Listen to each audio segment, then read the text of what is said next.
বিসমিল্লাহির রহমানির রহিম। সুপ্রিয় দর্শকবৃন্দ, আসসালামু আলাইকুম রহমতুল্লাহি বরকাত। আজকের আমি যে প্রসঙ্গটা আলোচনা করতে চাই সেটা হলো গতকালকে একটা জরিপ বের হয়েছে, সেই জরিপ প্রসঙ্গটা আমি অল্প কথা শেষ করার চেষ্টা করব। আশা করি আপনারা আমার সাথে থাকবেন। গতকালকে প্রথম আলোতে আমি নিউজটা পেয়েছি, সেখানে বলা হয়েছে ইনোভিশন কনসাল্টিং নামে একটি প্রতিষ্ঠান, তারা একটা জরিপ পরিচালনা করেছে। সেই জরিপের ফলাফল তারা প্রকাশ করেছে। আমি এই জরিপগুলা দেখলে খুব আমার খুব হাসি আসে মাঝে মাঝে। এরা এই জরিপের মানে জাতির কী বোঝাতে চায়। এই জরিপের কোনো ভবিষ্যৎ আমি হয়তো মাঠের চিত্রে দেখি না, যেহেতু একদম প্রান্তিক লেভেলে রাজনীতি করি, সাধারণ মানুষের সাথে উঠা বসা আছে, আইন পেশায় আছি, সব মিলিয়ে মোটামুটি মানুষের সাথে একটা চলাফেরা যোগাযোগ আছে। সেখানে এই সমস্ত জরিপে যে সমস্ত ফলাফলগুলো দেখানো হয় তা খুব হাস্যকর মনে হয়, অথবা ওনারা নিজেদের কোনো এই মতকে প্রতিষ্ঠিত করার চেষ্টা করতেছে। এখানে বাংলাদেশে বর্তমানে এই নির্বাচনে ভোটার 12 কোটি প্লাস। সেখানে ওনারা কতজনের মতামত নিলেন? 10,413 জন। এখন এই 10,413 জন এরা কোন এলাকার এবং এদের কোন বয়সের, এই ধরনের কোনো ব্যাখ্যা আমি এই জরিপে দেখি না।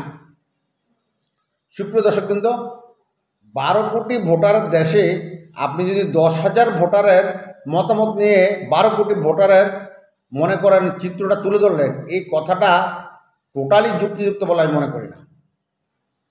এর আগেও আমরা অনেক জরিপ দেখছি, অনেক জরিপের কথা শুনছি, কিন্তু দেখা গেছে অধিকাংশ ক্ষেত্রে এই সমস্ত জরিপের সাথে কোনো অস্তিত্ব ছিল না। এই সমস্ত জরিপের সাথে বাস্তবতা কোনো মিল ছিল না।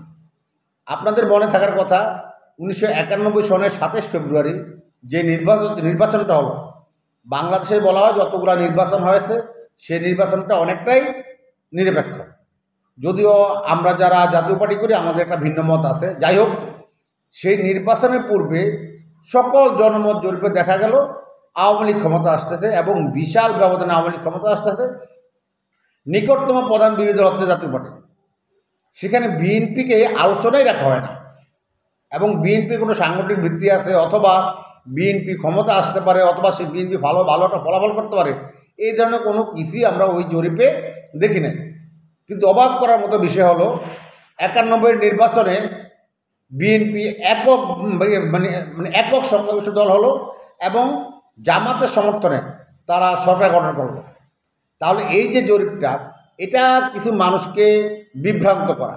সেখানে বলা হয়েছে আগামী নির্বাচনে যারা ভোট দিবে তাদের মধ্যে 41.30%, 41.30% বিএনপিকে ভোট দিবে, আর 30.30% জামাতকে ভোট দিবে। আমি আমার যে এলাকায় আছি, আমি পার্টি চালা দিল ওদেরকে শতকরা 2 থেকে 3 জনের বেশি আমি কোথাও খুঁজে পাই না। কিন্তু আশ্চর্যের বিষয় হলো সেখানে 30.30%। আপনি চিন্তা করে দেখেন। এরপর দেখা হলো এনসিপি 4.10%। যে আওয়ামী লীগের কার্যক্রম স্থগিত করা হয়েছে, তাদের নিবন্ধন বাতিল করা হয়েছে, তাদের মার্কা স্থগিত করা হয়েছে, সে আওয়ামী লীগকে দেখানো হলো 18.79%। আসলে ভোটের চিত্রটা কি, মানুষ কি মুখ খুলতে পারছে? তবে সেখানে চমকপ্রদ একটা তথ্য হলো 57.8% লোক আগামী নির্বাচনে ভোট দিবে না। তারা ভোট দিবে কি না এটা নিশ্চিত না। এখন যদি এর মধ্যে ধরা হয় এই 57% লোক ভোট কেন্দ্রে যাবে না অথবা ভোট দিবে না, তাহলে এই 30% আর 40% কোথায় গিয়ে দাঁড়ায়? সেটা চলে আসতেছে 20% আর 15%, অথবা তারও কম। তাহলে এই ধরনের একটা উদ্ভট জরিপ দিয়ে জাতিকে বিভ্রান্ত করার কী মানে আছে? এই সমস্ত বিভ্রান্তকর জরিপ এর আগে আমি দেখেছি কয়েকটি অনলাইন জরিপ। সেখানে দেখা গেছে একটি বিতর্কিত দল, স্বাধীনতা বিরোধী দল, তারা 70%, 80% ভোট পায়, তারা এককভাবে 60-70% ভোট পায়। আবার তারাই দেখি পিয়ারের জন্য আন্দোলন করে। পিয়ারের জন্য আন্দোলন করে। কারণ আসলে যদি যদি তারা এককভাবে এত ভোট পাওয়ার সুযোগ থাকে তাহলে তো পিয়ারের জন্য আন্দোলন করার দরকার নাই। যাই হোক, আমি আজকে ওদিকে যাচ্ছি না। আমি যে কথাটা বলতে চাইতেছি, এই সমস্ত জরিপের কোনো বিশ্বাসযোগ্যতা এবং গ্রহণযোগ্যতা মাঠে অন্তত আছে বলে আমি মনে করি না। যাই হোক, সবাইকে ধন্যবাদ যারা কষ্ট করে আমার এই ভিডিওটি দেখছেন। এর আগে ৬২% ভোটার নাকি কেন্দ্রে যাবে বলছে, এখন বলছে ৫৭%। আসলে কত পার্সেন্ট ভোটার কেন্দ্রে যাবে সেটা নির্বাচনের পরিবেশের উপর নির্ভর করবে। শেখ হাসিনা বিগত সময়ে যে নির্বাচনগুলো হয়েছে, একেবারে খুব কাছের যে নির্বাচনটা ২৪-এর নির্বাচন, সেখানে আমাদের বিভিন্ন জরিপ থেকে উল্লেখযোগ্য সংখ্যক ভোটাররা কেন্দ্রে যাবে। কিন্তু প্রকৃত চিত্র হলো শতকরা ৫% লোকও ভোট কেন্দ্রে যায় নাই। যদিও নির্বাচন কমিশন শেষ পর্যন্ত বাড়াতে অনেকটাই বাড়িয়ে দিতে। তৎকালীন যে সিইসি উনি ঘুম থেকে উঠে এক কথা বললেন, ঘুমিয়ে থাকার আগে আরেক কথা বললেন, আবার ফলাফলের পরে আমরা আরেক ধরনের দেখলাম। আসলে এই জরিপগুলো অদ্ভুত, এগুলোর সাথে বাস্তবে মিল নেই।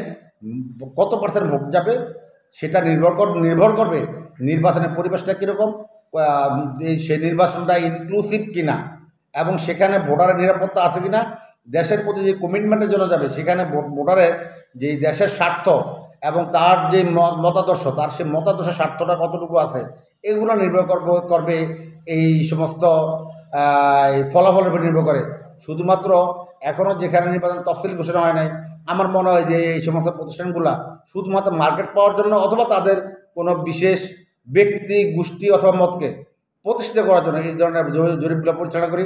আশা করি এই সমস্ত জরিপে আপনাকে বিভ্রান্ত হবে না, বিভ্রান্ত হওয়ার মতো কোনো কারণ আছে বলে আমি মনে করি না। সবাইকে ধন্যবাদ। আসসালামু আলাইকুম ওয়া রাহমাতুল্লাহি ওয়া বারাকাতুহু।